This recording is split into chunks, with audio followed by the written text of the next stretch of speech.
అందరికీ షాలోమ్ చూసుకో. కనుక ఏది ఏమైనా ఈరోజు వింటున్న మీ అందరికీ ప్రత్యేకమైనటువంటి నా హృదయపూర్వకమైనటువంటి సబ్బాత్ షాలోమ్.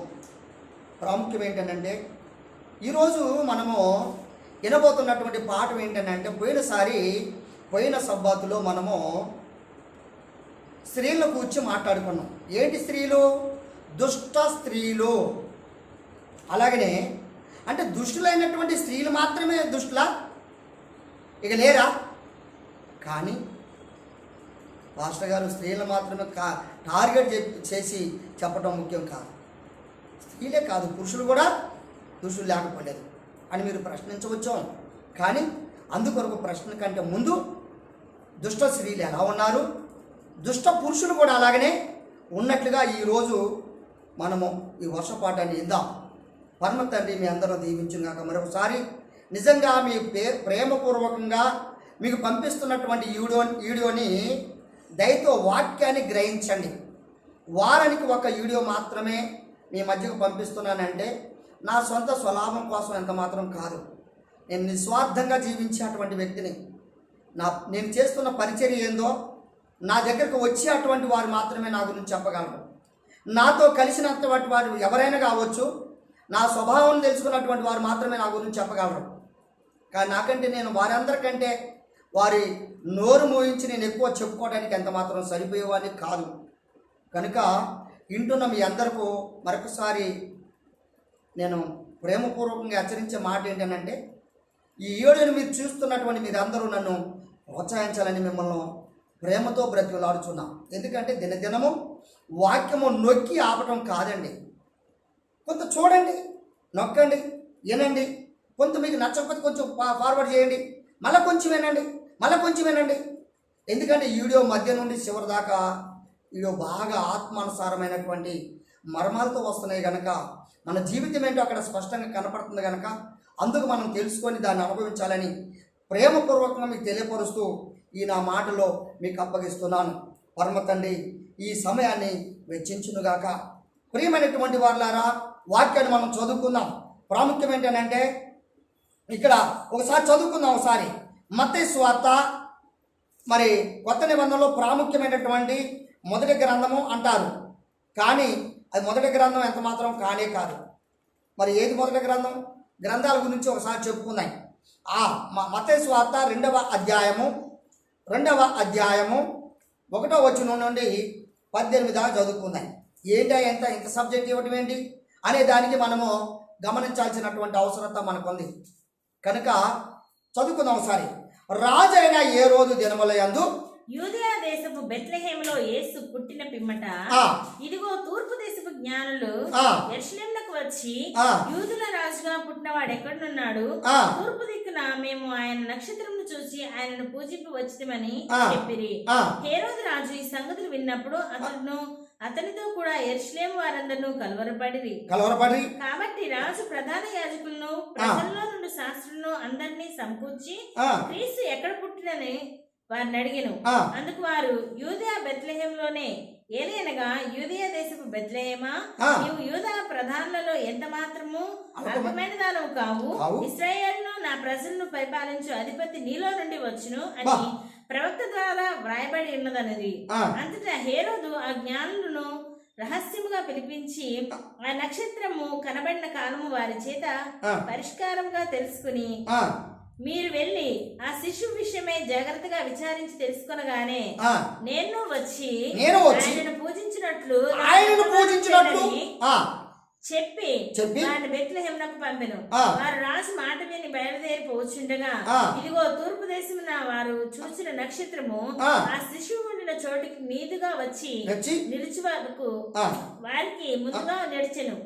వారు ఆ నక్షత్రమును చూచి అత్యానంద భరితులై ఇంటిలోనికి వచ్చి తల్లి అయిన మరియను ఆ శిశువును చూచి సాగిలపడి ఆయన్ను పూజించి తమ పెట్టెలు విప్పి బంగారంను, సాంబ్రాన్ని, బోలంను కానుకలుగా ఆయనకు సమర్పించి తర్వాత హేరోదునొద్దకు వెళ్ళవద్దని స్వప్నమందు దేవుని చేత బోధింపబడిన వారు మరి యొక్క మార్గమున తమ దేశంలోకి తిరిగి వెళ్ళిరి. వారు వెళ్ళిన తర్వాత ఇదిగో ప్రభుదూత స్వప్నమందు యోసేపునకు ప్రత్యక్షమై హేరోదు ఆ శిశువు శిష్యును సంహరింపవల్లని ఆయనను వెతకబోచున్నాడు గనుక నీవు లేచి ఆ శిష్యును ఆయన తల్లిని వెంట పెట్టుకుని ఐగుప్తునకు పారిపోయి నేను నీతో తెలియజెప్పు వరకు అక్కడనే ఉండుమని అతనితో చెప్పెను. అప్పుడు అతడు లేచి రాత్రివేళ శిష్యును తల్లిని తోడుకుని ఐగుప్తునకు వెళ్ళి ఐగుప్తుల నుండి నా కుమారుని పిలిచి తిని అని ప్రవక్త ద్వారా ప్రభు సెలవిచ్చిన మాట నెరవేర్చబడినట్లు హేరోదు మరణం వరకు అక్కడ నుండెను. చాలు. ఇప్పుడు 1వ వచనం నుండి 18 వచనాల దాకా ఎందుకు చదివించానంటే మీకు పాఠం తెలవకనా, మీరు చదువుకోవటం రాకనా? అట్లని కాదు. ఇక్కడ ఇతను ఎవరంటేనా గనుడైనటువంటి హేరోదు, దుష్టుడైనటువంటి ఏదోమి పాలకుడు శిశువుగా ఉన్న యాషువును సంపుటకు ప్రయత్నించెను. ఈయన ఎవరాటేనా చెప్పండి, ఎవరాటేనా? యాషువును సంపుటకును ప్రయత్నించాడట. ఎవరైనా దుష్టుడైనటువంటి ఏదోము పరిపాలకుడు బాగా గమనించాలి మీరు ఇక్కడ. ఏదోము, ఇప్పుడు హేరోదు అంటే ఎవరు అమ్మా? హేరోదు అనగా వినండి, మంచి గిట్టండి. హేరోదు అనగా ఏదోమియలో నుండి వచ్చినటువంటి ఒక వ్యక్తి హేరోదు. హేరోదు అనేది పేరు కాదండి, ఆ పరిపాలనలో ఉన్నటువంటి పదవ పేరు అది, అంతేగాని పేరు కాదు అక్కడ. ఈ హేరోదు అనేటువంటి వాడు ఏదోము యొక్క పరిపాలకుడు అట. ఆయన ఈ ఏదోము యొక్క పరిపాలకుడు అయినటువంటి వాడు యాషువ మెస్సియా పుట్టినప్పుడు అంట ఆ ప్రాంతం అంతటా కలవరపడిందట. మనకి యూదుల రాజు అయినటువంటి వాడు ఎక్కడో చోట పుట్టాడని జ్ఞానులు అనేక రీతిలుగా జ్ఞానముతో తరికిస్తున్న సమయంలో ఆకాశ నక్షత్రమును స్వయాన వారి దగ్గరికి వెళ్ళి ఏం చెప్పారు? ఇదిగో మీ కొరకు రక్షకుడు ఉదయించున్నాడు, అతను అలాంటి చోట ఉండడు అని చెప్పి నక్షత్రము ద్వారా ఆ సువార్త విన్నారండి. ప్రేమైనటువంటి వాళ్ళారా గమనించాలి. ఇక్కడ మనము 1 నుండి 18 వచనాలు ఎందుకు చదువుకున్నాం అంటే ఇదంతా వివరించడానికి సమయము కాదు, కానీ గ్రహించడానికి మాత్రమే ఈ వాక్యం చదువుకుంది. కనుక యాషువ మెస్సియా వారు అనగా యేసు ప్రభు వారు ఈ లోకాన్ని రక్షించుటకు వచ్చినటువంటి రక్షకుడైనటువంటి వాడు ఈ లోకానికి వచ్చాడని తెలుసుకొని ఏదోము యొక్క పరిపాలకుడు అయినటువంటి హేరోదు ఉలిక్కి పడిగట్ట. ఏమైందటమ్మా? ఉలిక్కి పడిగట్ట. అవును, నేను అడుగుతున్నా, ప్రేమైనటువంటి వారు గమనించాలి. మనం ఇక్కడ మరి ఎక్కడో పుట్టిన ఇప్పుడు పుట్టిన శిశువుడు పుడితే మరి ఈయన పరిపాలించే రాజుకి ఈయనకేమైంది? ఈయన ఎందుకు ఉలిక్కి పడాలా అంటే మా పరిపాలనలో నుండి మాది తొలగించి లోకాన్ని రక్షించేవాడు పరిపాలించే ఒక రాజు పుడతాడని ప్రవక్తల ద్వారా రాయబడిన లేఖన ప్రకారము పుట్టాడన్నటువంటి భయంతో ఉలిక్కి పడ్డాడట. పరమతానికి స్తోత్రం. మరి ఏదోమీయులు ఎవరు చెప్పాలి? ఏదోమీయులు ఎవరు? ఏదోమీయులు ఎవరు ఏమ్మా? ఏదోమీయులు ఎవరు? రైట్. మరి ఇశ్రాయేలు ఎవరు? ఇశ్రాయేలు అనే పేరు ఎవరికి వచ్చింది? యాకోబుకి. ఏదోము అనే పేరు ఎవరికి వచ్చింది? వాళ్ళ అన్న ఏశావుకు. బాగా గమనించాలి. అక్కడ మీరు ఆది కాండంలోకి వెళ్ళాను నేను. అప్పుడు మీరు వాక్యం చదవడానికి ఎన్నో ఉంటాయి, అవన్నీ కాదు చెప్తున్న సబ్జెక్ట్ని గమనించాలి దయచేసి. ఆది కాండంలో 2 శిశువులు తల్లి గర్భంలో ఉన్నప్పుడు వాళ్ళు అక్కడే వెలుగులాట మొదలుపెట్టారు. అప్పుడు పెద్దవాడు కంటే చిన్నవాడు తెలివైన వాడంట. పెద్దవాడి యొక్క మడం పట్టుకొని చిన్నవాడు పుట్టాడు. అయితే ఏంటి? పెద్దవాడి పేరు ఏంటంట? ఎర్రగా ఉన్నాడు కనుక, ఎర్రనని ఎక్కువ ఇష్టపడ్డాడు కనుక ఆయనకి ఏం పేరు పెట్టారు? ఏదోము అని పేరు పెట్టారు. చిన్నవాడు భయభక్తులతో ఉన్నటువంటి వాడిగా ఉన్నాడు కనుక ఆయనకి పేరు ఎవరు పెట్టారు? సృష్టికర్తే ఆయన పేరు పెట్టాడు. ఏమని? యాకోబు కావు నీ పేరు, ఇక మీదట ఇశ్రాయేలు అనేటువంటి ఒక పేరు నామకరణం చేయబడింది. మరి యాషువ మెస్సియా వారు ఇప్పుడు మనం చదువుకున్నటువంటి యొక్క హేరోదు కాలంలో మరి తన పిల్లలు అంగలారుస్తున్నారు కదా. ఎవరనుకుంటున్నారు మీరు? ఇశ్రాయేలే. కనుక వారి కాలంలో యాకోబు ఏదోము యొక్క ప్రారంభం మొదలుకొని మరలా అక్కడి నుంచి గర్భఫలాలు పరిపాలకులుగా వారిలో నుండి వీరిలో నుండి వారు విధంగా పరిపాలించుకుంటూ వస్తున్నటువంటి కాలంలో ఈ యాషోమిస్య జన్మించిన కాలంలో హేరోదు యొక్క పరిపాలకుడే ఈ దుష్టుడైనటువంటి హేరోదు. ఈ హేరోదు అనబడినటువంటి వాడు ఏదోమి యొక్క పరిపాలకుడైన అటువంటి వాడై ఉన్న ఈ ఏదోమిలో పరిపాలనలో ఆ కాలంలో ఆయన బంధువుడైనటువంటి యాషోమిస్యకు బంధువు అంట. ఎలా ఇతను బంధువు చెప్పండి? ఇప్పుడు ఏశావు యాకోబు ఎవరు బంధువులు కాదా? అన్నదమ్ములు కాదా? ఇప్పుడు ఏశావు కొడుకులు యాకోబు కొడుకులు ఎవరు బంధువులు కాదా? అందుకు ఈ మాట. ఆయన బంధువుడైనటువంటి యొక్క యాషువను సంపుటకును ప్రయత్నించను. పరమ తండ్రికి స్తోత్రం. చూసారా? ప్రేమనేటువంటి వాళ్ళారా మనం గమనించాలా. బంధువుల్లో ఉన్నారు శత్రువులు, తోడబుట్టిన వారిలో ఉన్నారు శత్రువులు, ఇరుగు పొరుగు వారి పట్ల ఉన్నారు శత్రువులు, క్రైస్తవులో ఉన్నారు శత్రువులు, ఒక చర్చికి పోయేటువంటి ఒక కుటుంబంగా ఉన్నటువంటి చర్చిలో ఉన్నారు శత్రువులు. ఆనాడు యాషోమిస్య వారికి శత్రువులు లేకపోలేదు. ఆనాడు ఏ విధంగా అయితే హేరోదు యొక్క ఏ విధంగా అయితే శత్రువుగా ఉన్నాడో అలాగని ఈనాడుగా కూడా అలాంటి యొక్క శత్రువులు లేకపోలేదు. అందుకొరకు హేరోదు అలాగనే ఏశావు హేరోదు ఇశ్రాయేలు యాకోబు అని చెప్పినటువంటి దానికి ప్రత్యేకంగా ఒకసారి ఏదోము యొక్క గోత్రాన్ని గురించి ఇశ్రాయేలు యొక్క గోత్రాన్ని గురించి మరి వచ్చే యొక్క వారంలో మనం చెప్పుకోవడానికి ప్రయత్నం చేద్దాం. దయతో ఇంటున్న మీరు కాకుండా గమనించాలో వీడియోలు. మరి దుష్టులు స్త్రీలు పురుషులు అనడానికి మరి వారి యొక్క చరిత్ర ఏ విధంగా వస్తుందో ఒకసారి వాక్యానుసారంగా గ్రహిస్తూ ముందుకు వెళ్ళవలసినటువంటి అవసరం ఉందని ప్రేమపూర్వకం మీకు తెలియపరుస్తున్నాను. ఇకపోతే రెండో వ్యక్తి కాడికి వెళ్దాం. మొదటి వ్యక్తి ఎవరమ్మా? ఇప్పుడు హేరోదు కదా. ఇక రెండో వ్యక్తి చూద్దాం. అంతిపయ యొక్క హేరోదు గనుడైనటువంటి హేరోదు యొక్క చిన్న కుమారుడైన ఎవరట? చిన్న కుమారుడైన ఇతడు బాప్తిసమిచ్చు యోహానును చంపెను. యోహాను ఎవరు చంపారట?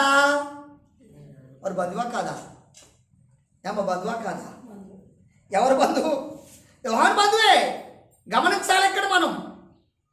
చూద్దాం ఒకసారి. ఏమై ఎక్కడ చెప్తున్నావు? అలా చెప్తేట సబ్జెక్ట్ అర్థం చేసుకుంటే దయచేసి.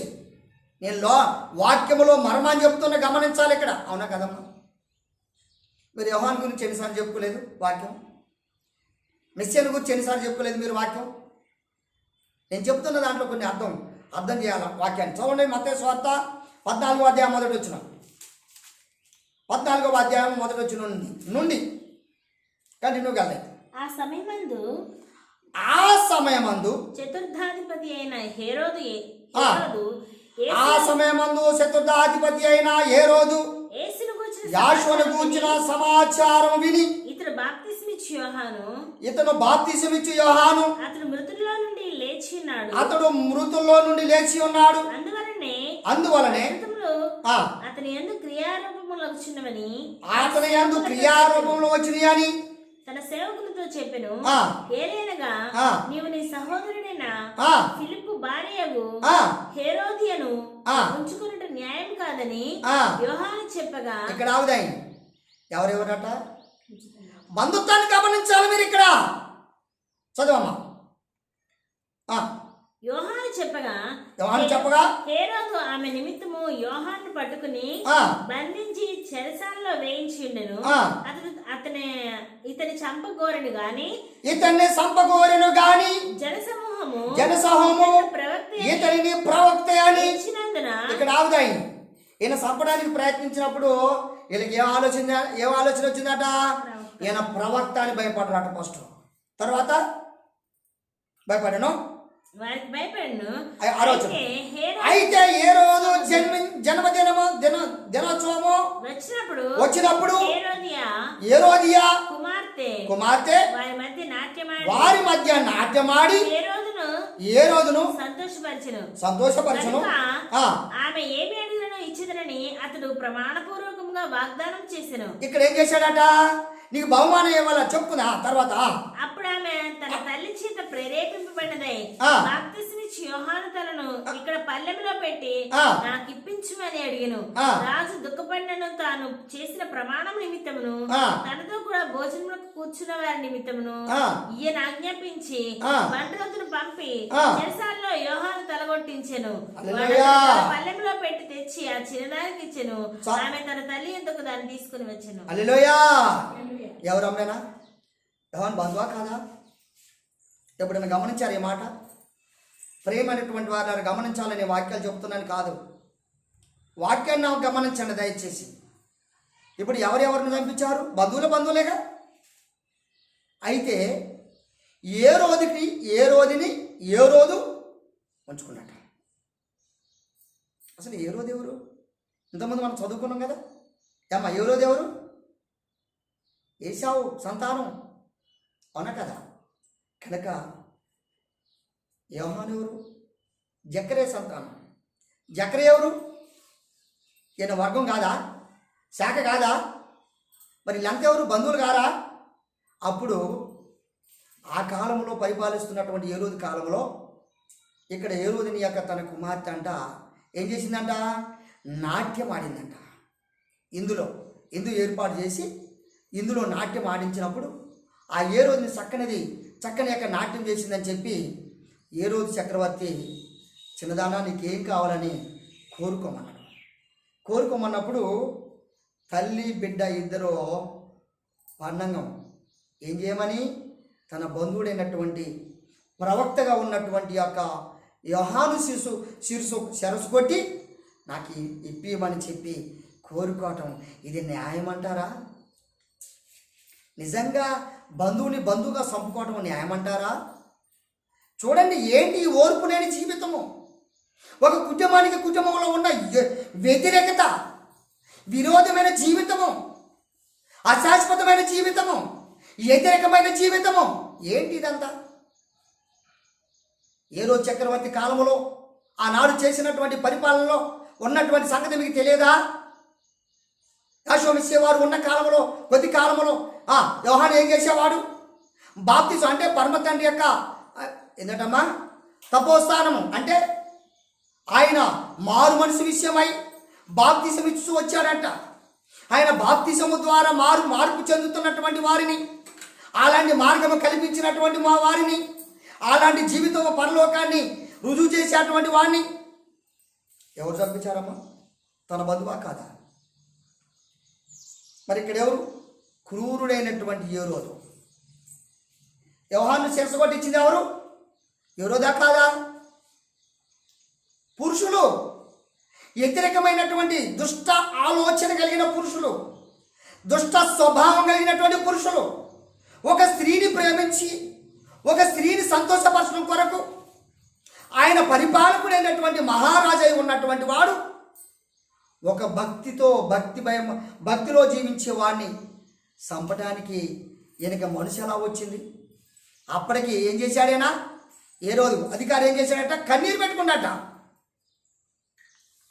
అమ్మా మనం చదువుకున్న దాంట్లోనే ఉంది. కన్నీరు పెట్టుకున్నట్ట. అబ్బా ఇంత గొప్ప మరి మహాప్రవక్తను సంపీటమా? ఆయనను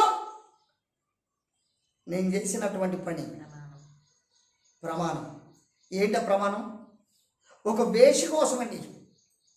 చూడండి జీవితం ఎక్కడ దిగజారిపోతారో ఒక్కసారి గమనించాలి. ఆలోచన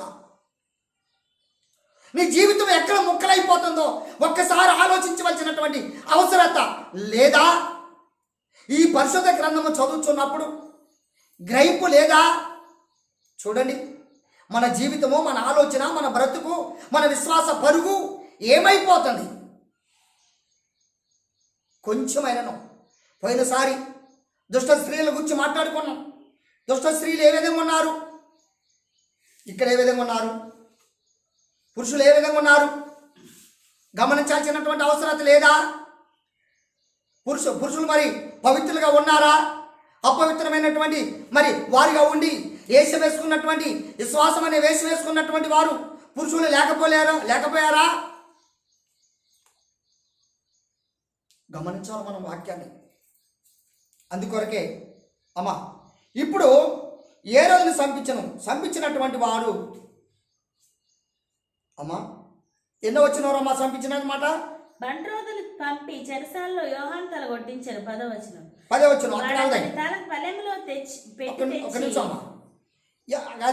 అధ్యాయం 12వ వచనం చదువు ఒకసారి.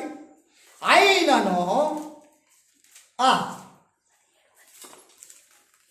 17వ అధ్యాయం 12వ వచనం.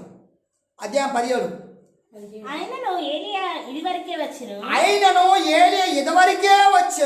అతనిని ఎరగక అతనికి ఇష్టం వచ్చినట్లు అతని ఎడల చేసిరి. మనిషి కుమారుడు కూడా అలాగే వారి చేత శ్రమను పొందబోచున్నాడని మీతో చెప్పుచున్నాను నేను. చాలండి. ఏమర్థమైంది? ఏలియా ఎవరో తెలుసా మీకు? ఏలియా ఎవరు అసలు? నేను చెప్పనమ్మా. ఏలియా ఎవరు? ఈ ఏలియా ఆత్మ యోహాను. తెలీదమ్మా? చదివా పోని వాక్యం? ఓకే. అంటే మీ వీడియోలు ఎంటం కోసం నేను అడుగుతున్నా. ఇప్పుడు చూడండి, ఇక్కడ యోహాను ఒక మాట, ఏలియా ఏ విధంగా వెళ్ళిపోయాడు? శరీరంతో లేపన్నాడు కదా. మరలా ఏలియా రావాలన్నాడు కదా. ఏలియా రావాలంటే అర్థం ఏంటి చెప్పండి? ఇప్పుడు ఏలియా ఇంకా ఏలియా వస్తాడా? మత్తయిలో ఉంది, లూకాలో ఉంది, యోహానులో ఉంది. ఏలియా మళ్ళీ ఇప్పుడు వస్తాడా? రావాలని ఎదురు చూడాలా? కానీ వచ్చిన సంగతి లేదు మనకి. ఆ ఏలియే యోహాను. చూద్దాం ఒకసారి లూకా సువార్త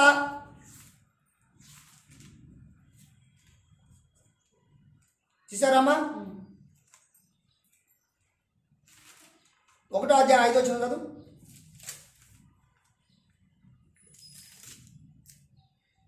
యూదయ దేశపు రాజైన హేరోదు దినములలో అబియా తరగతిలోనున్న జకర్యా అను ఒక యాజకుడుండెను.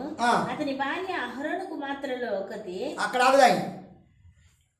ఇప్పుడు యోహాన్ తల్లి ఎవరు? యోహాన్ కుమార్తె కాదా? సారీ, ఆరోన్ కుమార్తె కాదా?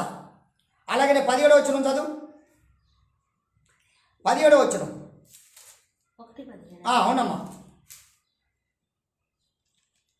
మరియు అతడు తండ్రుల హృదయములను పిల్లల తట్టుకును అవిధేయులను నీతిమంతుల జ్ఞానము అనుసరించుటకును త్రిప్పి ప్రభు కొరకు ఆయత్తపడి ఉన్న ప్రజలను సిద్ధపరచుటకై ఏలియా యొక్క ఆత్మయు శక్తియు గలవాడై ఆయనకు ముందుగా వెళ్ళును గనుక. హల్లెలూయా. చాలమ్మ. ఇక్కడ ఎవరమ్మేనా? ఏలియా యొక్క ఆత్మయు శక్తియు గలవాడు అంటే అర్థం ఏంటి? మళ్ళా ఏలియా వచ్చాడనా? కాదు. ఏలియా రూపంలో మళ్ళీ ఏలియా కాదు కదా, ఆయన ఆత్మగా వచ్చిండు. ఏంటమ్మా? ఇప్పుడు ఏలియా మళ్ళీ రెండోసారి వచ్చినట్టారా అన్నట్ట? ఏలియా ఆత్మ పైకి పోయింది కదా శరీరంతో. ఆత్మ వచ్చినారా లేదా శరీరంతో? ఇప్పుడు యోహాన్ ద్వారా పుట్టినటువంటి వాడిగా ఏలియా ఎలాంటి దుస్తులు ధరించుకోండు? ఆయన కమ్మలు ధరించిన వాడే, తొలిదట్ట కట్టిన వాడే. యోహాన్ ఎవరు? అలా కాదా? ఇప్పుడు యోహాన్ ఎవరు? ఏలియా కాదా? ఏలియా ఎవరు? పరమతండ్రి యాషోమెస్సీకు దూత కాదా? యోహాను సువార్త 1 మార్కు సువార్త 1వ అధ్యాయం 6వ వచనంలో ఉన్న మాట. ఎవరాయనైనా? యాషోమెస్సీకు ముందుగా వచ్చిన ఆయన సువార్త ప్రకటన చేయడానికి వచ్చిన దూత అంట ఫస్ట్ మొట్టమొదటిగా. అదే దూత ఏలియా కూడా దూత అంట అక్కడ. కనుక ఇప్పుడు మనం చెప్పుకున్నటువంటి యొక్క విషయాల్లో ఇప్పుడు ఆయన ఎవరైనా చదువుకున్న అర్థమంటే ఆయన ఎవరైనా గనుడైన హేరోదు యొక్క చిన్న కుమారుడైన ఇతడు బాప్తిసమిచ్చు యోహానును సంపించెను. నోట్ చేసుకోండి జాగ్రత్తగా. చూసారా? చంపించాడు. ఇకపోతే 3వ వ్యక్తి కాడికి పోదాం. ఇప్పుడు 3వ వ్యక్తి ఎవరో చూద్దాం ఒకసారి. యోహాను సువార్త తొందరగా వెళ్ళిపోదాం. యోహాను సువార్త 18వ అధ్యాయము 13వ వచనం చూద్దాం. అతడు ఆ సంవత్సరం ప్రధాన యాజకుడైన కయపాకు మామ. కయప ఒక మనిషిని ప్రజల కొరకు చనిపోవుట ప్రయోజనకరమని యూదులకు ఆలోచన చెప్పినవాడు. సీమోను పేతురును మరి ఒక శిష్యుడును యేసు వెంబడి పోవుచుండ్రి. ఆ శిష్యుడు ప్రధాన యాజకునికి నెలమైన వాడు గనుక అతడు ప్రధాన యాజకుని ఇంటి ముంగిట్లోనికి యేసుతో కూడా వెళ్ళెను. పేతురు ద్వారా ఒకసారి 13-20 వచనం చదువు ఒకసారి. యేసు, నేను బాహాటంగా లోకము ఎదుట మాట్లాడుతుని యూదులందరూ కూడివచ్చి సమాజ మందిరంలోను దేవాలయంలోను ఎల్లప్పుడూ బోధించి తిని రహస్యంగా నేనేమీ మాట్లాడలేదు. నీవు నన్ను అడగనేలా? నేను వారికేమి బోధించినని విన్నవారిని అడుగుము. ఇదిగో నేను చెప్పినది మీరు ఎరుగుదురని అతనితో అనెను. ఆయన ఈ మాటలు చెప్పినప్పుడు దగ్గర నిలిచిన బంట్రౌతులలో ఒకడు ప్రధాన యాజకునికి ఇలా ఉత్తరమిచ్చుచున్నావా అని చెప్పి యేసుని అరచేతులతో కొట్టెను. అందుకు యేసు, నేను కాని మాట ఆడిన ఎడల ఆ కాని మాట ఏదో చెప్పుము, మంచి మాట ఆడిన ఎడల నన్ను నేల కొట్టుచున్నావనెను.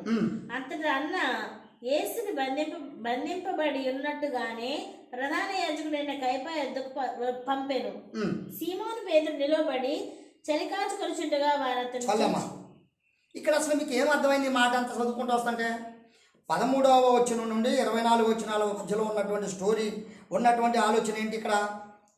ఎవరైనా అసలు అన్న యోధ మాజీ ప్రధాన యాజకుడైనటువంటి ఇతడు ప్రభు అయినటువంటి యెషువ మెస్సీయను శిలువ వేయుటలో ప్రధాన పాత్ర వహించినట.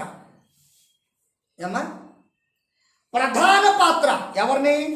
యెషువ మెస్సీయ వారిని శిలువ వేయటానికి ప్రథమ పాత్ర అంటేనా? ఎవరైనా యూదులు ఒకడు కాదా? వీళ్ళెవరు? వాళ్ళు గారా? యెషువ మెస్సీయ వారికి ఎవరు బంధువు కాదేనా? ఏమ్మా? యూదులో యెషువ మెస్సీయ వారు ఎవరు? యూదు నుండి వచ్చినవాడు కాదా? మరి వీళ్ళు ఎంత ఒక గోత్రలా కారా? అంటే వీళ్ళు ఎవరు దుష్టులా కారా? అంటే ఒకరి పట్ల ఒకరు దుష్ట ప్రవర్తన, దుష్ట ఆలోచన, దుష్ట మాటలు, దుష్టక్రియ, దుష్ట నడవడిక చూపినటువంటి వాడికి వాడిని దుష్టుడనాలా మంచుడనాలా? ఎదుటి వాళ్ళకి అన్యాయం చేసినప్పుడు వాళ్ళు ఏమంటారు? నాకు దుష్ట కార్యాలు చేశాడు ఇతను, దుష్టులు వీళ్ళు, దుష్ట ప్రభావం, ప్రయత్నం చేసినటువంటి ఆలోచన అని చెప్పుకోవాల్సినటువంటి అవసరత వాళ్ళకి కనపట్లేదా ఇక్కడ? అందుకొరకే ఏది ఏమైనా గమనించాల్సినటువంటి అవసరత మనకి లేకపోలేదు. ఇక్కడ ఏంటంటే ఎప్పుడైనా మనం గమనించేది, గ్రహించేది ఏంటంటే ఇగో ఇదే అన్నమాట. యెషువ మెస్సీయ వారిని చంపడానికి ప్రాముఖ్యమైనది ఎవరో కాదు, దుష్టుడైన తన బంధువుల్లోనే ఒకడు. అవునంటారు కాదంటారు? కనుక త్వరగా వెళ్ళిపోదాన్ని. అలాగనే ఇప్పుడు ఎవరిని చదువుకున్నాం మనం? మాజీ ప్రధాని అయినటువంటి వాడు యెషువ మెస్సీయను సంపుటకును శిలువ ఏటుకును మొట్టమొదటి ప్రాముఖ్యమైన ప్రణాళిక ఏర్పాటు చేసినటువంటి వాటి గురించి మనం చెప్పుకోవడం జరిగింది. అవునమ్మా?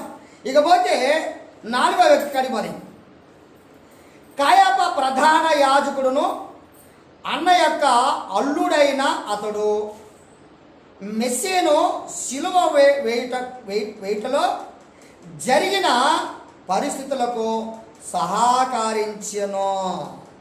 ఏమ్మా? ఏం చేశాడట? ఆయన శిలువ వేయటానికి సహకారం అంట, సపోర్ట్ అంట. అవునా కదా? ఆయన సపోర్ట్ అంట. ఒక మనిషిని చంపడానికి, లేక ఒక మనిషిని శిక్షించడానికి, లేదా ఒక మనిషిని భయభాంతులు చేయటకును, ఒక మనిషిని ఆందోళన పరచుటకును ఏర్పాటు చేసే అటువంటి స్థితి ఏంటనంటే సహాయకులు అంట. శత్రువుకు సహాయకులు. ఏమ్మా? శత్రువుకు సహాయకులా కాదా? ఏంటి ఈ విషయం? విశ్వాస జీవితంలో ఇలాంటి జీవితం కలిగి ఉండటం న్యాయం అంటారా? సరైందేనా? నిజంగా కాదు. త్వరగా వెళ్ళిపోదాన్ని. అపోస్తుల కార్యంగా కూడా చూద్దాం ఒకసారి. 4వ అధ్యాయం 14వ వచనం కూడా చూడండి. అపోస్తుల కార్యము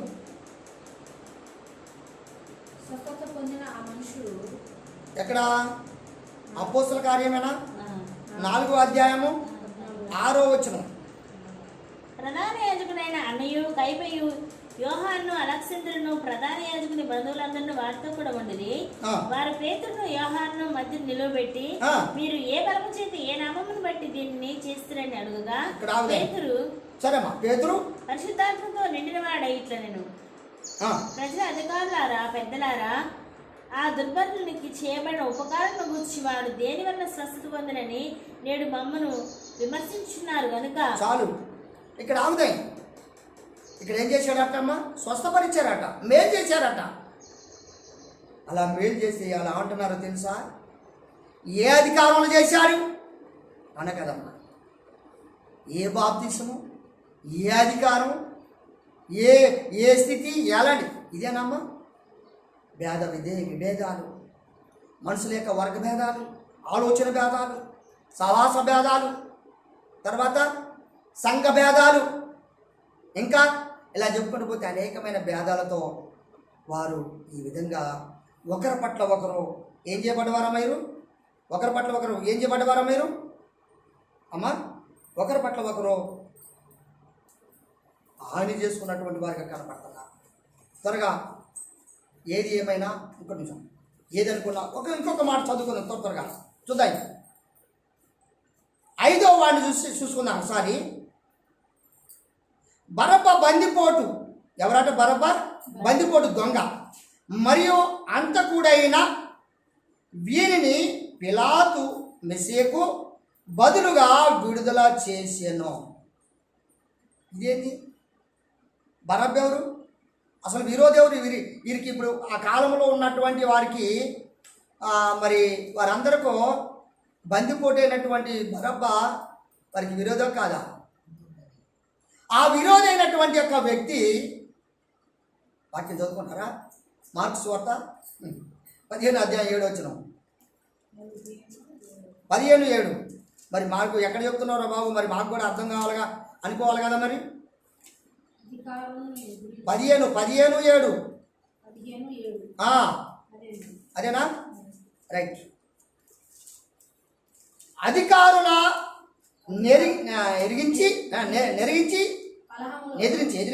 ఎదిరించి కలహంలో నరహత్య చేసిన వారితో కూడా బంధింపబడి ఉండిన బరబ్బా అని ఒకడు ఉండెను. జనులు గుంపులుగా కూడి వచ్చి అతడు అది వరకు తమకు చేయించు వచ్చిన ప్రకారము చేయవలని అడుగగా, ప్రధాన యాజకులు అసూయ చేతి యేసును అప్పగించిరని పిలాతు తెలుసుకుని, నేను యూదుల రాజును, మీకు విడుదల చేయగోరుచున్నానా అని అడిగాను. అతడు బరబ్బను తమకు విడుదల చేయవలని జనులు అడుగుకున్నట్లు ప్రధాన యాజకులు వారిని ప్రేరేపించిరి. ఇప్పుడు ఏం చేశారమ్మా? ఎవరిని విడుదల చేయమంటున్నారు? ఇంకా కిందికి చదివితే ఇంకా ఉంది అమ్మ. ఇదాలే చదవకండి, టైం లేదు మనకి. ఏమ్మా, ఎవరిని విడుదల చేయమంటున్నారు? ఎవరిని శిక్షించమంటున్నారు? నీకు న్యాయం చేసిన వాడికి నీకు విరోధా? నీ ఇంటికి వచ్చి ప్రార్థించిన వాడు నీకు విరోధా? నీ కష్టాలు పంచుకునేవాడు నీకు విరోధా? నీ మంచి చెడులు తెలుసుకునేవాడు నీకు విరోధా? బందిపోవటం నీకు బంధువా? నిన్ను ప్రేమించేవారో నీకు విరోధా? ఏమ్మా, ఇవాళ పరిశుద్ధ గ్రంథములో ఉన్న వాక్యాలు ఇటే నన్ను మంద తగలబడి అమ్మా ఏమంటున్నారు? ఇలా ఉన్న వాక్యం ఉన్నట్టు చెప్పితే సంజయరావు ఇవి అబద్ధాలు చెప్తున్నారు. ఒకళ్ళు అంటున్నారు, ఏ రోజులు చెప్తున్నారు. ఒక మీటింగ్కి ఒకరు కొందరు పిలిచాము, అందులో ఒకరు అంటారు, ఇది మీ ఇలా కొత్తగా ఎన్నో బాధ, నాకు వాంతులు కొత్తనే, కొత్తగా ఏంటంటే గుర్తొచ్చిందమ్మా? చాలు తల్లి, కొద్దిగా ఏమొచ్చిందట? వాంతుకు వచ్చిందట. విన్నా నేను ఆ మాట. మీకేం ఆలోచించింది నాకు తెలియదు, కానీ నాకైతే దుఃఖం కలిగింది. పైపెచ్చి ఏమంటున్నారు? ఇది బైబిల్లో ఉన్న మాటలే, అవునా కదా? ఇది బైబిల్లో ఉన్నదన్నట్టే, కరెక్టే, ఏమీ లేదు, ఉన్నదన్నట్టే. కానీ నాకు వాంతి వచ్చింది. ఇప్పుడు ఏమైంది? ఏమని చెప్పండి ఇప్పుడు అమ్మ? ఏమైంది అంటే ఎక్కువైపోయింది. అయిందమ్మా? ఎక్కువైపోయింది అంటే సత్యము ఏమైంది? అసహాయమైపోయింది. సత్యము అసహాయం అయిపోయింది, అబద్ధము నిజమైపోయింది.